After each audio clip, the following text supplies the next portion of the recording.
दोस्तों, आज से कई सौ साल पहले दुनिया में देश नाम का कोई शब्द ही नहीं था, क्योंकि उस समय राजा महाराजाओं के बड़े बड़े एम्पायर यानी साम्राज्य हुआ करते थे, जिनके नीचे छोटे छोटे राजा अपने इलाकों पर शासन करते थे। इतिहास में भारत का सबसे बड़ा साम्राज्य मौर्य साम्राज्य रहा है, जिसे चंद्रगुप्त मौर्य ने स्थापित किया था। यह आखिरी ऐसा साम्राज्य था जिसमें चंद्रगुप्त मौर्य और उनके वंशजों ने एशिया के सबसे बड़े हिस्से पर शासन किया था। और इस समय मौर्य साम्राज्य के अखंड भारत में नेपाल भी शामिल था। लेकिन यह आखिरी बार था जब कोई शासक अपनी ताकत से नेपाल को अपने साम्राज्य में शामिल कर पाया था, क्योंकि इसके बाद भारत में जितने भी हमले हुए, चाहे उसमें मुगल शासक हो या फिर अंग्रेज, कोई भी कभी भी नेपाल पर कब्जा नहीं कर पाया। यहाँ तक कि तिब्बत पर हमला करने के बाद भी चाइना कभी नेपाल पर हमला नहीं कर सका। इसलिए नेपाल दुनिया के ऐसे एकमात्र देशों में से एक है जिसके हजारों साल के इतिहास में वह कभी किसी का गुलाम नहीं रहा। तो आखिर ऐसा नेपाल में क्या है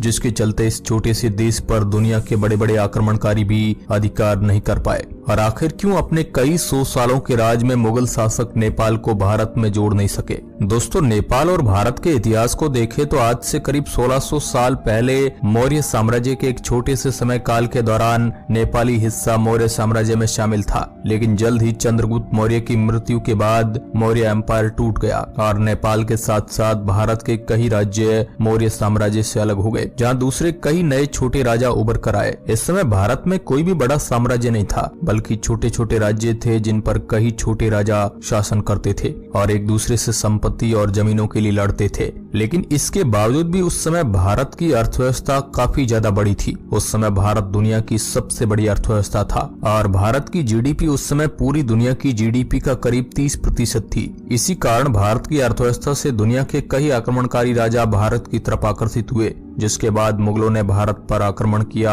और इस तरह 1526 में पानीपत की विजय के बाद बाबर ने भारत के बड़े इलाके पर मुगल एम्पायर की शुरुआत की, जो मौर्य एम्पायर के बाद भारत का दूसरा सबसे बड़ा साम्राज्य बनकर उभरा। लेकिन इसके बावजूद मुगल साम्राज्य के शासक कभी भी नेपाल को मुगल साम्राज्य में शामिल नहीं कर पाए। ऐसा नहीं था कि मुगल राजाओं ने नेपाल को मुगल साम्राज्य में शामिल करने की कोशिश नहीं की, बल्कि उन्होंने कई बार नेपाल पर आक्रमण किए और नेपाल की राजधानी को लूटा, लेकिन वे नेपाल पर कब्जा करने में कामयाब नहीं हो पाए। मुगलों द्वारा नेपाल पर किए गए दो बड़े आक्रमणों के बारे में हमें इतिहास में देखने को मिलता है। विदेशी ताकतों द्वारा नेपाल पर कब्जा करने की गई नाकाम कोशिशें। नेपाल पर पहला आक्रमण 12वीं और 13वीं शताब्दी के बीच शमशुद्दीन इलियास शाह नाम के एक इस्लामिक आक्रमणकारी द्वारा किया गया, जिसने एक बहुत बड़ी सेना के साथ नेपाल पर आक्रमण करने की कोशिश की। इस सेना का सामना नेपाल के सैनिकों की एक छोटी सी टुकड़ी, जिसे गोरखी सेना के नाम से जाना जाता था, उसके साथ हुआ। गोरखी सेना को नेपाली पहाड़ों की काफी अच्छी जानकारी थी, जिसके कारण उन्होंने काफी आसानी से इस्लामिक आक्रमण को रोक दिया और शमशुद्दीन को इस युद्ध में एक बड़ी हार का सामना करना पड़ा। इसके अलावा 18वीं शताब्दी में भी एक बंगाली सुल्तान मीर कासिम ने नेपाल पर काफी बड़ी सेना के साथ हमला किया। उसका प्रयास भी बहुत बुरी तरह असफल रहा। उसकी सेना के कई हजार सैनिक नेपाल के बड़े ऊंचे पहाड़ों में भूख प्यास से मारे गए, क्योंकि नेपाल दिखने में छोटा भले ही हो, लेकिन नेपाल को जीतना इतना भी आसान नहीं है। नेपाल दुनिया में सबसे ऊंची पहाड़ी इलाकों में से एक है, जहां दुनिया के 10 सबसे ऊंचे पर्वतों में से 8 है। और परेशानी सिर्फ ऊंचाई ही नहीं, बल्कि यहाँ पर ऊंचाई के साथ साथ पानी और खाने पीने की कमी भी एक बहुत बड़ा कारण बन जाती है, जिसके कारण इन इलाकों में बड़ी सेना को लेकर जाना और फिर इस ठंडे इलाके में युद्ध करना काफी मुश्किल हो जाता है। नेपाली गोरखाओं को इस तरह के इलाके में युद्ध लड़ने की रणनीति का अनुभव है, पर जब कोई दूसरे आक्रमणकारी एक नई जगह पर आकर लड़ते हैं तो उनकी क्षमता और रणनीति यहाँ किसी काम की नहीं रह जाती है। उदाहरण के लिए, जब मुगलों ने अपनी बहुत बड़ी सेना के साथ नेपाल पर हमला किया था,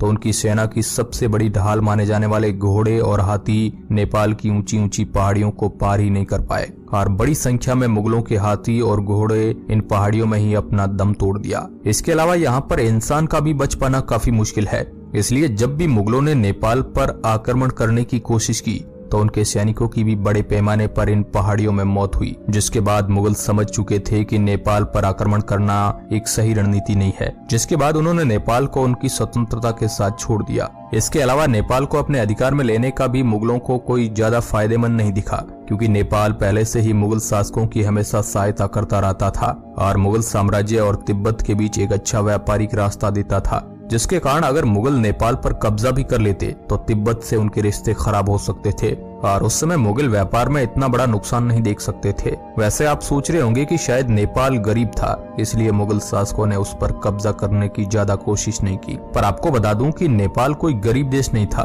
बल्कि लंबे समय से ही नेपाल भारत, तिब्बत और चाइना के बीच व्यापार का केंद्र रहा है, जिसके कारण अपने आप ही नेपाल की अर्थव्यवस्था हमेशा से ही काफी मजबूत रही है। पर नेपाल से ज्यादा समृद्ध भारत था और नेपाल पर हमला करके उसे जीतने में जितना ज्यादा नुकसान मुगलों को झेलना पड़ता, उसकी तुलना में उन्हें नेपाल से उतना फायदा कभी नहीं मिल सकता था, क्योंकि उस समय नेपाली लोग काफी उग्र हुआ करते थे और मुगल शासक ये भी जानते थे कि अगर उन्होंने नेपाल पर कब्जा भी कर लिया तो ये लोग विद्रोह कर सकते हैं और मुगल साम्राज्य को काफी हानि पहुंचा सकते हैं। ऐसे में अगर दिल्ली से इनको रोकने के लिए नेपाल तक सेना भी बुलाई जाए तो यहाँ तक सेना को लाकर सैन्य कार्रवाई करने में भी काफी ज्यादा खर्च होगा, तो आर्थिक दृष्टि से भी बिल्कुल भी सही नहीं था। इसके अलावा उस समय नेपाल के प्रदर्शन पूरे भारत में फैल सकते थे और इससे भारत में मुगल शासन की नींव कमजोर हो सकती थी। यानी नेपाल पर आक्रमण कर उस पर कब्जा करना मुगल खजाने और उनके साम्राज्य का अस्तित्व मिटा सकता था, इसलिए वह इस तरह की परेशानी से दूर रहना चाहते थे। इसलिए मुगल शासकों ने यह फैसला किया कि नेपाल पर कब्जा करने से ज्यादा अच्छा उनके साथ दोस्ती करना होगा और ऐसा ही बाद में मुगलों ने किया भी,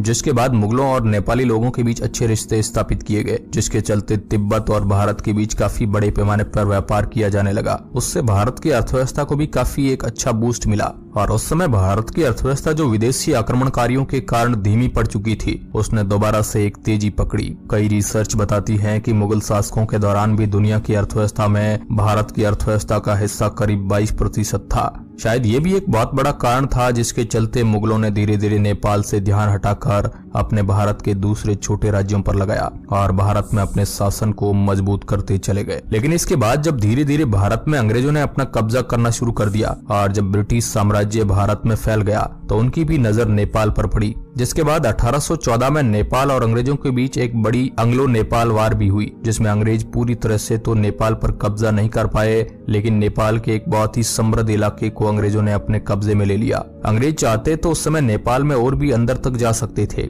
लेकिन इस दौरान तक अंग्रेजों का नुकसान इतना ज्यादा हो गया था कि वह पूरे नेपाल के साथ अब युद्ध लड़ने की हालत में नहीं थे। इसलिए अंग्रेजों ने नेपाल के एक छोटे से इलाके पर कब्जा करके उनके साथ सुगोली की संधि साइन की, जिसके बाद अंग्रेजों ने नेपाल को एक स्वतंत्र देश बना दिया और इसके बाद ब्रिटिश राज में कई बार नेपाली गोरखा ने अंग्रेजी हुकूमत के सैनिक बनकर भारत में काम किया और इस दौरान नेपाली गोरखा सैनिकों की मदद से अंग्रेजों ने भारत में चल रहे कई बड़े आजादी के प्रदर्शनों को भी दबाया। तो दोस्तों, आशा करते हैं आज का वीडियो आपको अच्छा लगा होगा कि आखिर क्यों नेपाल को कभी कोई गुलाम नहीं बना पाया। आज के इस वीडियो में बस इतना ही। अच्छा लगा है तो इसे लाइक कर सकते हैं। धन्यवाद।